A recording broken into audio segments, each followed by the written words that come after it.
हिमाचल प्रदेश की बड़ी खबरें और जॉब अपडेट्स आप लोगों के लिए। सबसे पहले मौसम का हाल। हिमाचल में 23 जनवरी तक मौसम खराब रहने के आसार। मैदानी क्षेत्रों के लिए ओलावृष्टि का अलर्ट जारी। प्रदेश में 23 जनवरी तक मौसम खराब रहने का पूर्वानुमान है। हालांकि मैदानी क्षेत्रों में 21 और 22 जनवरी को मौसम शुष्क रहेगा। 23 जनवरी को मैदानी क्षेत्रों में बारिश और ओलावृष्टि का येलो अलर्ट जारी किया गया है। हिमाचल प्रदेश में औद्योगिक नीति बदलेगी सरकार। हरित राज्य बनाने के लिए विद्युत वाहनों को दिया जाएगा बढ़ावा। सरकार हिमाचल को हरित राज्य बनाने की ओर अग्रसर रहेगी।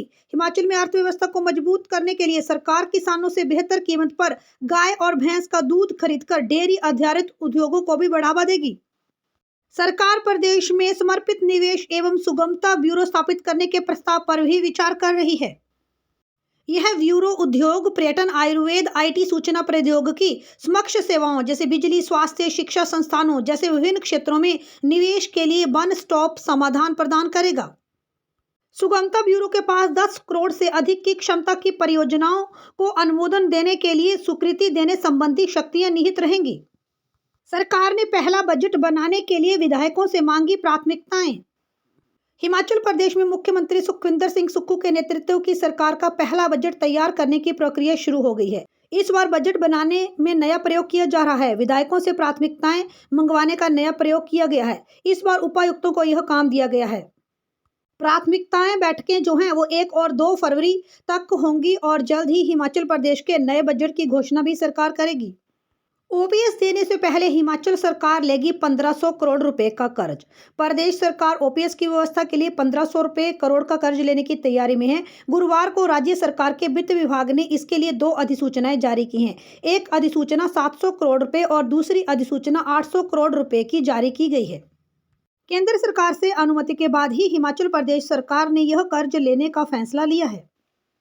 ओपीएस को लेकर ये भी अपडेट सामने आ रही हैं कि ओपीएस लेने के लिए कर्मचारियों को कम से कम 10 वर्ष का न्यूनतम सेवा काल जो है वो होना अनिवार्य है। कर्मचारियों की सैलरी के आधार पर ही उनको पेंशन मिलेगी। ये बताया जा रहा है फिलहाल की अपडेट के अनुसार कि जो लास्ट में उनकी सैलरी थी उस सैलरी के आधे के बराबर उन लोगों को जो है वो आगे पेंशन प्रोवाइड की जाएगी। महिलाओं को 1500 रुपये देने की अपडेट प्रोवाइड करें तो सभी महिलाओं को 1500 रुपये फिलहाल नहीं मिलेंगे। जो हमारे वीडियो हैं, पंचायत अधिकारी हैं, इनसे सरकार डाटा मांगेगी और कुछ एक सेलेक्टिव गरीब परिवार की महिलाओं को ही शुरू में 1500 रुपये मिलेंगे। हिमाचल प्रदेश के स्कूलों में बच्चों की संख्या के आधार पर ही अब शिक्षकों की भर्तियां होंगी।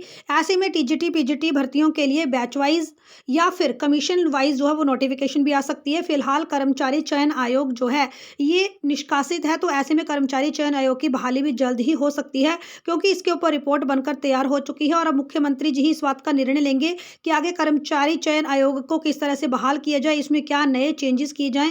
आने वाले समय में हम भर्ती प्रक्रिया और इंटरव्यू से रिलेटेड भी कुछ बड़े बदलाव कर्मचारी चयन आयोग की प्रक्रिया में देख सकते हैं। जीओए पेपर लीक के बाद जो भी भर्तियां लटक गई थी, अब इन भर्तियों के शुरू होने के एक बार फिर से आसार बन गए हैं। जल्द ही इन सभी भर्तियों के लिए हम लोग ऑफिशियल नोटिफिकेशन भी देख सकते हैं। एनटीटी भर्ती की ड्राफ्ट करें तो सरकार एनटीटी भर्ती को रिव्यू कर रही है। एक समीक्षा बैठक होगी। समीक्षा बैठक जनवरी माह के अंत तक हो सकती है, जिसमें एनटीटी का जो भाजपा के समय में बनाया गया ड्राफ्ट था, सरकार उसको भी स्टडी करेगी और नए रूल्स के अनुसार बच्चों की संख्या के आधार पर स्कूलों में एनटीटी शिक्षकों की नियुक्तियां करेगी।